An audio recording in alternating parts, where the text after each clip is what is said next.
Is the entire Western Conference surrendering to the Los Angeles Football Club?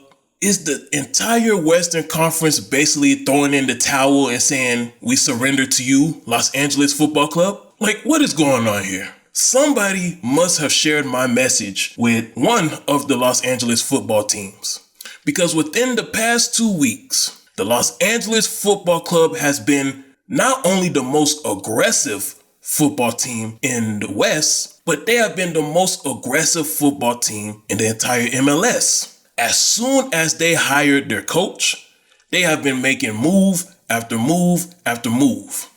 Big time trades. And it just seems like the teams that traded away their players to Los Angeles football team, it just seemed like they just easily gave them away. Like they didn't want them there. Like Colorado, for example. You had a key midfielder in Kellen Acosta. And Kellen Acosta told 9 News that you guys pushed him out of there.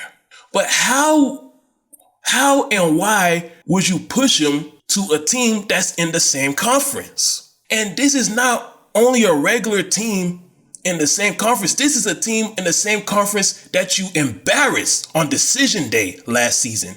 You completely embarrassed that entire football club. And they're basically seeking out revenge to you because you were the number 1 seed. And you're basically helping them get better. So you trade them to a team that's already seeking out revenge because how badly you embarrassed them on decision day last year. You gave them a player who's disappointed at you because he didn't want to leave. According to him, what he told the media is that you forced him to leave. So that adds more fuel to the fire for the Los Angeles Football Club, who's on a mission to make sure that they do not become embarrassed ever again on decision day or any day. Then there's the Vancouver Whitecaps, the team that caught the entire Western Conference off guard by their second half play in 2021. A team that was dead last in the conference during the first half ended up making the playoffs on decision day. Now, for me personally, 2021 was the first time that I ever watched a Major League Soccer season from start to finish. And after that first half of the season, I thought that Vancouver was done. I thought that there was no way in the world that they will make the playoffs at all. I did not see them coming from the bottom and rising amongst the top.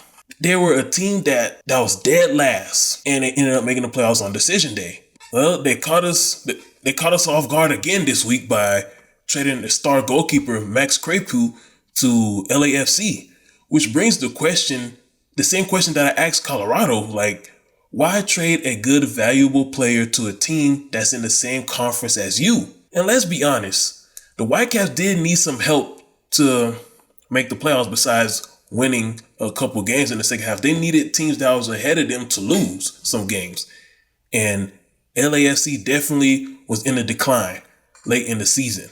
So why trade them to LAFC?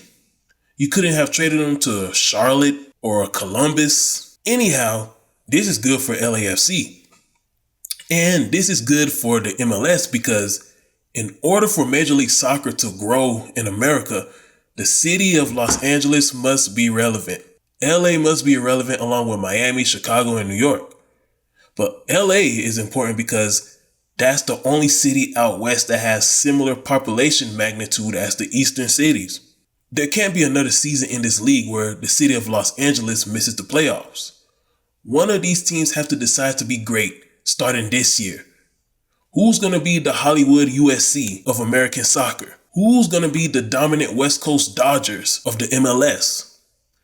Who's going to be the Showtime Lakers of American soccer? One of these teams has to decide to be the one this year. Not next year, nor 2 years from now, but this year, 2022.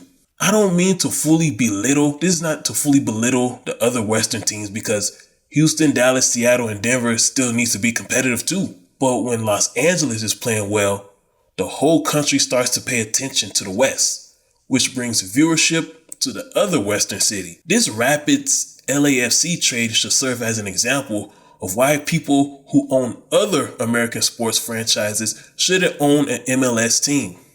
Do you think the Rams will trade Matthew Stafford in his prime to the Broncos? And to make matters more interesting, the Rapids and LAFC face off to start the season. Talk about must-see TV. What are the Rapids' game plan moving forward? Like, are they gonna become like full-time sellers? Or like, what are they gonna do? And Vancouver fans, how do you feel about this trade? The trade of the goalkeeper. LAFC, on the other hand, is making power moves, seeking to dominate. And trust me, this ain't a one-year plan. This season is the start of something special. So now we ask the LA Galaxy, what's up with you? You are supposed to be like the big brother. You are supposed to be the more ambitious one. You've been around much longer than LAFC, but it seems like LAFC is acting more like the big brother. But at the same time, however, this doesn't have to be a big brother versus little brother league. Both teams can be good, similar to the New York teams. Both of them made the playoffs last year, and NYCFC won it all.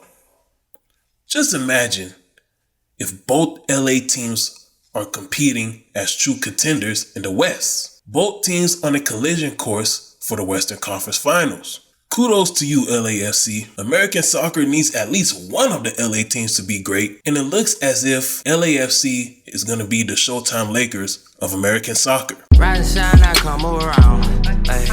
Yeah, peace of mind I finally found. Where it's at, oh, where it's at. Where it's at, oh, where it's at.